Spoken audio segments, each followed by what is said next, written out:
जिन्होंने 2000 square kilometre Hindustan का उठा लिया, जो हमारे जवानों को अरुणाचल प्रदेश में पीट रहे हैं। तवांग में चीनी सैनिकों के साथ सेना का संग्राम क्या हुआ कि मानो कुछ लोगों की बाँछें खिल गईं, क्योंकि बैठे बिठाए एक ऐसा मुद्दा हाथ लगा जिससे मोदी सरकार को घेरा जा सकता है।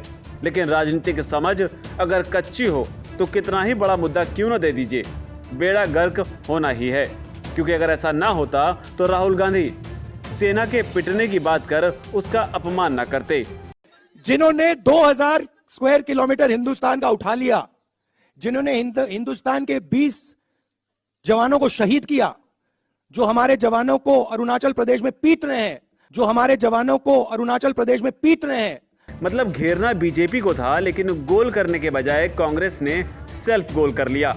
लेकिन इसे भुनाया कैसे जाता है, इसे वो अब भी अपने विरोधियों से सीख सकते हैं।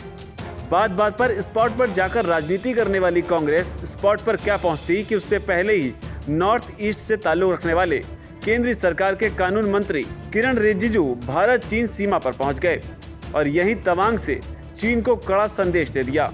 केंद्रीय मंत्री ने तवांग में तैनात भारतीय सेना के वीर जवानों की तारीफ करते हुए कहा, सेना के जवानों के पराक्रम की वजह से अरुणाचल प्रदेश के तवांग में स्थित यांगसे क्षेत्र अब पूरी तरह से सुरक्षित है।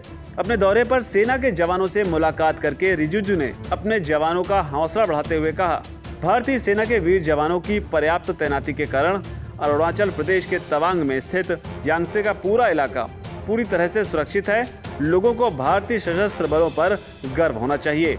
लेकिन इसके बाद तवांग पहुंचे मोदी के मंत्री ने राहुल गांधी को लपेटना शुरू किया। किरण रिजिजू ने चीन और सेना पर टिप्पणियों के लिए राहुल गांधी पर निशाना साधते हुए कहा, वो न केवल भारतीय सेना का अपमान कर रहे हैं बल्कि देश की छवि भी बिगाड़ रहे हैं। इस बयानबाजी के बीच रिजिजू तवांग के उसी यांगसे क्षेत्र में पहुंचे जहां पर भारतीय सैनिकों की चीनी सेना के साथ झड़प हुई थी। रिजिजू ने यांगसे में भारतीय सेना के बहादुर सैनिकों के साथ एक तस्वीर भी ट्वीट की है। कानून मंत्री ने सीमावर्ती इलाके की कुछ और तस्वीरों को पोस्ट करते हुए वहां के सुंदर नजारे दिखाए हैं। उन्होंने अपने दूसरे ट्वीट में लिखा, यांगसे के ठीक नीचे अद्भुत दृश्य दिखता है।